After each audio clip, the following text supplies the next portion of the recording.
వార్తల వివరాలు చూస్తే విశాఖ భాగస్వామ్య సదస్సు గతానికి భిన్నంగా నిర్వహించాలని ముఖ్యమంత్రి చంద్రబాబు నాయుడు ఆదేశించారు. ఈసారి ప్రాంతీయ స్థాయిలో కూడా సదస్సులు నిర్వహించాలని సూచించారు.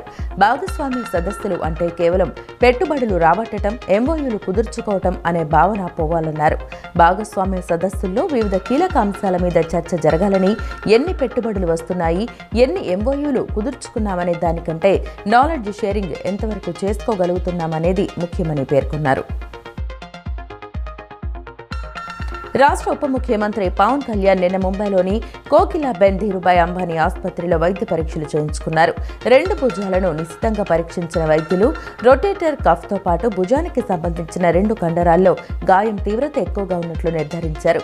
తక్షణం శస్త్రచికిత్స అవసరమని సూచించారు. అయితే ముందుగా నిర్ణయించిన పాలనాపరమైన అధికారిక కార్యక్రమాలు పూర్తి చేయాలని, ఆ తర్వాతే శస్త్రచికిత్స చేయించుకోవాలని పవన్ కళ్యాణ్ నిర్ణయం తీసుకున్నారు. పవన్ కళ్యాణ్ గత కొంతకాలంగా భుజానికి సంబంధించిన రొటేటర్ కఫ్ గాయం 2 భుజాలకి చెందిన కండరాలు పూర్తిగా చిట్లటంతో ఇబ్బంది పడుతున్న విషయం విదితమే. ప్రభుత్వ పాఠశాలలను కార్పొరేట్ పాఠశాలలకు ధీటుగా తీర్చిదిద్దటమే తమ లక్ష్యమని మంత్రి నారా లోకేష్ స్పష్టం చేశారు. విద్యా వ్యవస్థలో రాజకీయాలకు చోటు ఉండకూడదని నిర్ణయించామని, పాఠశాలల్లో రాజకీయ ప్రచారానికి అవకాశం ఇవ్వబోమని చెప్పారు. ప్రభుత్వ పాఠశాలల్లో ప్రతిభ కనబర్చిన విద్యార్థులే విద్యా వ్యవస్థకు బ్రాండ్ అంబాసిడర్లని అన్నారు. రాజ్యాంగ విలువలు, న్యాయపాలన పరిరక్షణలో జస్టిస్ రఘునందన్ రావు సేవలు చిరస్మరణీయమని రాష్ట్ర ఉన్నత న్యాయస్థానం ప్రధాన న్యాయమూర్తి జస్టిస్ లీసా గిల్ అభినందించారు. రాజ్యాంగపరమైన అంశాలు, సంక్లిష్టమైన సివిల్ వివాదాలు, పన్నుల సంబంధిత కేసులు, ప్రజా ప్రయోజన వ్యాజ్యాలు వంటి అనేక కీలక అంశాల్లో ఆయన వెలువరించిన తీర్పులు న్యాయ వ్యవస్థకు మార్గదర్శకంగా నిలుస్తాయని జస్టిస్ లీసా గిల్ పేర్కొన్నారు. ప్రజలకు ఓటు విలువను తెలియజేసి సమగ్రమైన ఓటర్ల జాబితాను సిద్ధం చేసేలా పార్టీ నాయకులు, కార్యకర్తలు ప్రభుత్వం తరపున ఇంటింటికి వస్తున్న బీఎల్ఓలకు సహకరించాలని తూర్పు నియోజకవర్గ ఎమ్మెల్యే గద్దె రామ్మోహన్ పిలుపునిచ్చారు. అర్హత ఉన్న ప్రతి ఒక్కరికి ఓటు హక్కు ఉండాలన్నదే ఎస్ఐఆర్ కార్యక్రమం ముఖ్య ఉద్దేశమని చెప్పారు. నియోజకవర్గంలో ఎస్ఐఆర్ కార్యక్రమం డివిజన్ స్థాయిలో ఎలా జరుగుతుందో నిశితంగా పరిశీలించామని, నెమ్మదిగా జరుగుతున్న ప్రాంతాల్లో వేగంగా ఎస్ఐఆర్ ప్రక్రియను వేగవంతం చేయాలని బీఎల్ఓలను ఆదేశించామన్నారు. ప్రతి ఒక్కరికి ఓటు ఉండాలని, క్రమబద్ధమైన విధానంలో సమగ్రమైన ఓటర్లతో జాబితా సిద్ధం చేయాలని సూచించారు.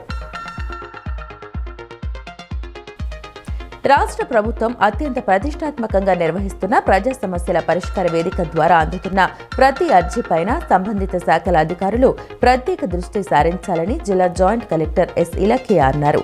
అర్జీదారులు పూర్తి స్థాయిలో సంతృప్తి చెందేలా సమస్యలను సత్వరమే పరిష్కరించాలని అధికారులను ఆదేశించారు. ప్రజల నుండి వచ్చే ప్రతి ఫిర్యాదును బాధ్యతగా స్వీకరించి క్షేత్రస్థాయిలో పరిశీలించి శాశ్వత పరిష్కారం అందించాలని విజయవాడ నగరపాలక సంస్థ కమిషనర్ ధ్యానచంద్ర అధికారులను ఆదేశించారు.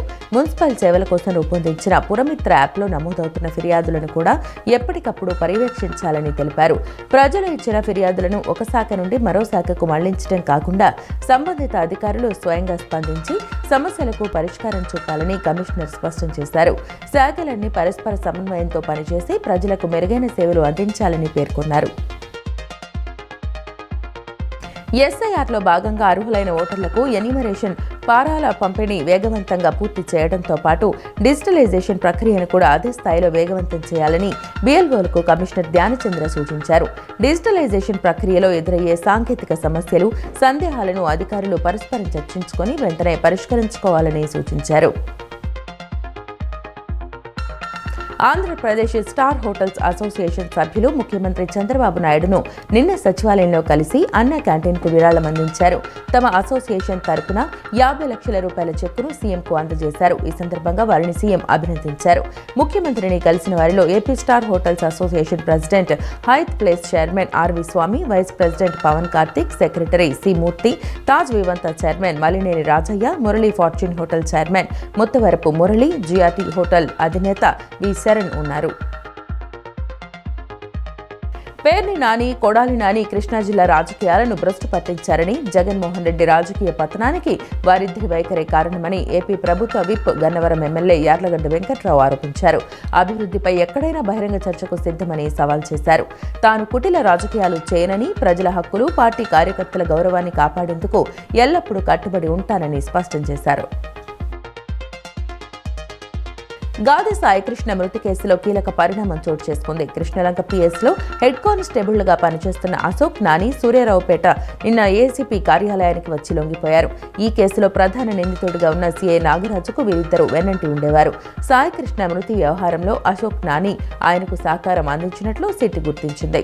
నాగరాజు అరెస్టు తర్వాత అజ్ఞాతంలోకి వెళ్లిపోయిన వీరిద్దరూ నేడు పోలీసుల ఎదుట లొంగిపోయారు. గ్రామీణ తాగునీటి సరఫరా కార్మికులను ప్రభుత్వం ఆదుకోవాలని ఆంధ్రప్రదేశ్ గ్రామీణ తాగునీటి శాఖ కాంట్రాక్ట్ వర్కర్స్ యూనియన్ ముఖ్య సలహాదారుడు మేళం భాగ్యారావు డిమాండ్ చేశారు. నగరంలో నిన్న నిర్వహించిన విలేకరుల సమావేశంలో ఆయన మాట్లాడారు. అనేక సంవత్సరాలుగా విధులు నిర్వహిస్తున్న కాంట్రాక్ట్ కార్మికులు అతి తక్కువ వేతనాలతో పనిచేస్తూ తీవ్ర ఆర్థిక ఇబ్బందులు ఎదుర్కొంటున్నారని చెప్పారు. కనీస వేతనాలు అమలు చేయడంతో పాటు ఈపీఎఫ్, ఈఎస్ఐ సౌకర్యాలు కల్పించాలని, పెండింగ్ వేతనాలు చెల్లించాలని కోరారు.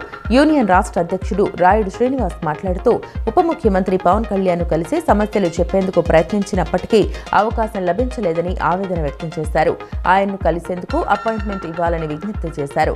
ఈ కార్యక్రమంలో యూనియన్ నాయకులు ఎస్ రామాంజనేయులు, కొండయ్య, పి చంద్రశేఖర్ తదితరులు పాల్గొన్నారు.